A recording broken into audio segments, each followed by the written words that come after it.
Mineral processing by heat, generally called calcination, is an ancient technology.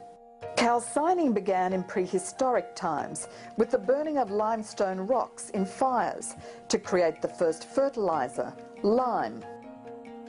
Lime has many applications. It is used in the production of glass, in iron, steel and paper production, in road building and in agriculture. Most significantly, lime is needed for making cement. And today, more concrete is used worldwide than any other man-made material. Through all these processes, lime calcination is now responsible for about 12% of the human race's carbon dioxide emissions. The CO2 is produced from the calcination of limestone and the combustion of the fuel to heat the kilns. The lime industry, including the production of cement, is now under immense pressure to reduce its emissions to limit global warming. So what is the solution to this crisis? Dr. Mark Skeets is the chief scientist of Calix. Calix is a company with one technology, the Catalytic Flash Calciner, the CFC for short, that can reduce CO2 emissions. Lime production is just one example. We will show that the CFC technology is a low emissions technology platform with diverse applications.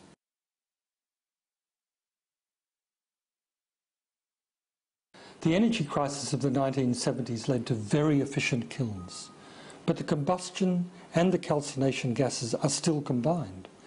The net result is the emission of gases that have higher CO2 in them than even those from power stations. The Calix approach starts with a simple proposition. We separate the calcination and the combustion processes. This means that 60% of the CO2 that's normally emitted in the process is captured as a pure CO2 gas stream. It's that simple, but the benefits are profound.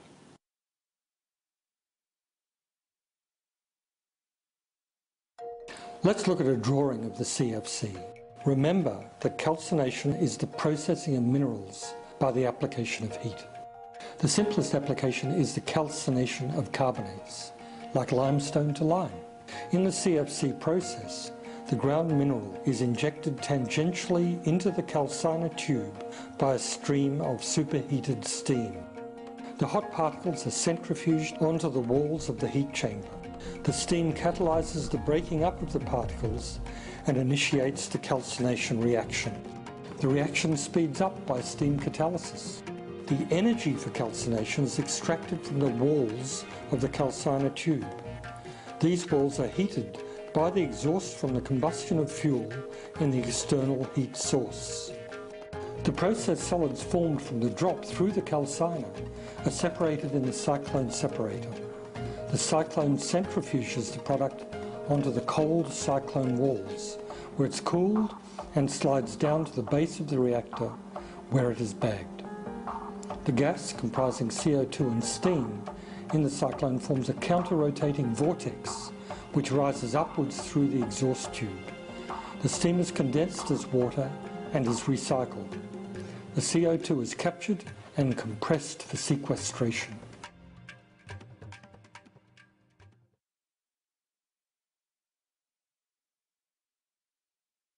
Steam catalysis of dolomite and limestone has been debated since the 1930s. In 1954, a large American top 500 company proved that steam catalyzes the calcination of dolomite and limestone. They developed a batching plant to make fertilizers. The CFC is an improvement of the US technology. We simplified the process by incorporating new reactor designs. Calix has patented all the improvements to this technology.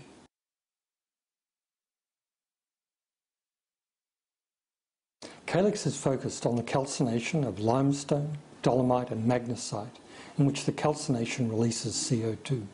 We believe the same system can be used to calcine gypsum and kaolin, which dehydrates them to produce products for established industrial processes.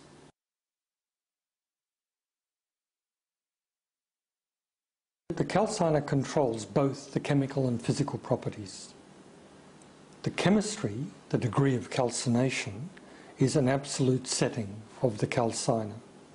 However, the physical properties depend on the detailed processes within the calciner. The CFC allows us to control those properties. The most important physical property is the surface area of the particle. Calcination removes a large mass of the particle, up to about 50% in some cases. The particles are extremely porous.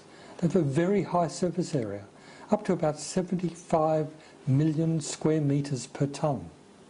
These particles are extremely reactive. Slow calcining in a conventional kiln leads to a collapse of this surface area in a process called sintering. These materials are very unreactive.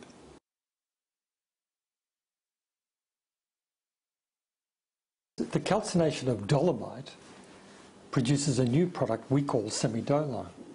Now, dolomite is calcium magnesium carbonate and is actually found in very large deposits, usually co-located with limestone.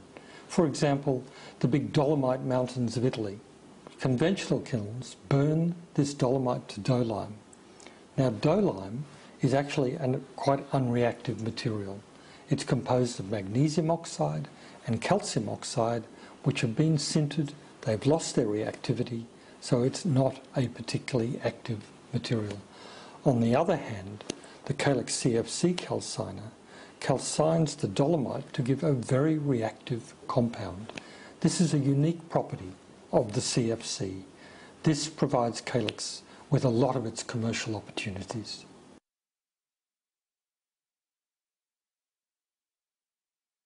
In the 1950s, the catalytic process was developed to make fertilisers. Now, fertilisers made from dolomite materials provide magnesium, an essential nutrient. When calcined, they produce a neutralisation of the soil.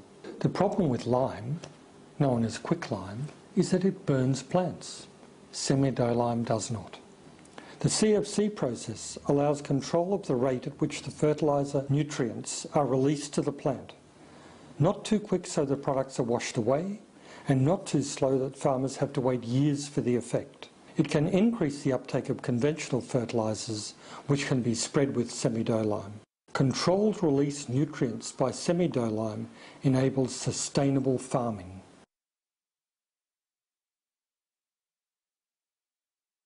The soil particles are negatively charged. They repel each other. That allows water to come in, which is a great property for soil if you're a farmer. But if you're building roads, it's the last thing you want. Roads wash away. That is the fundamental issue that road builders have to deal with. So what do? You try to develop a mechanism to compact the soil. And that's what Calix has done. It can fine-tune its calciner to produce particles that become positively charged when put into water. These are attracted to the surface of the soil, causing the soil to compact, repels the water, and that's exactly what you need. And beyond that, Calix has learnt how to slow down the rate at which its particles dissolve in water, so we can get a permanent compaction of the soil.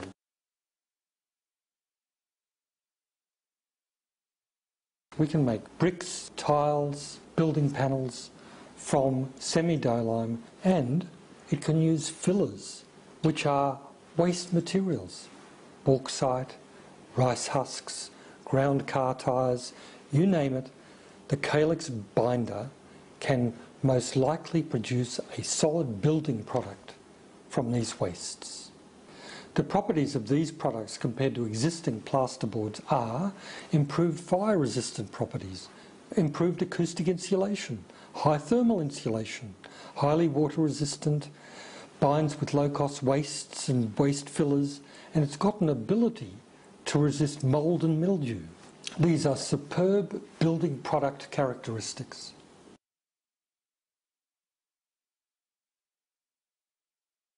Calix has identified and developed another set of applications for the CFC through its ability to capture CO2. Global warming is a serious risk to the human race.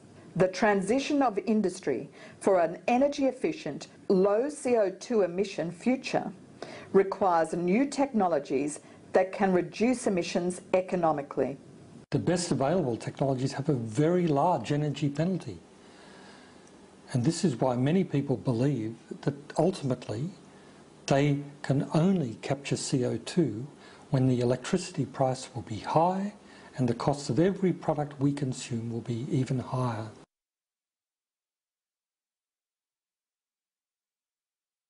Calix has embedded the CFC reactor design into a new reactor we call Endex that can separate the CO2 without additional energy penalty.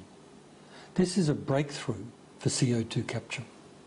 Remember, there are two properties that we have. Firstly, Calix produces particles with a high reactivity. Secondly, our calciner produces pure CO2 streams.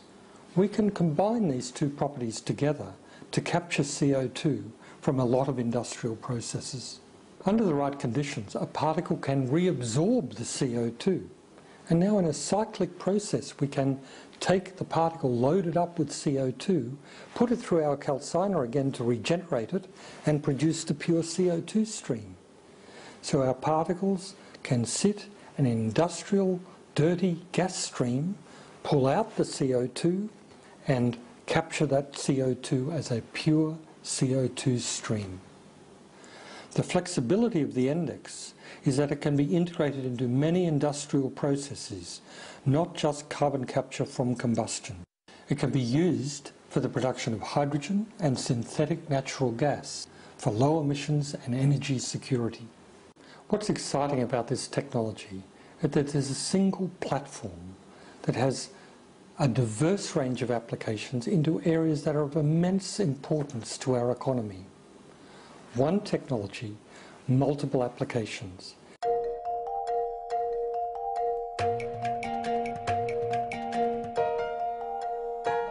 The Calix CFC technology is simple, fast, flexible, scalable, adaptable and sustainable.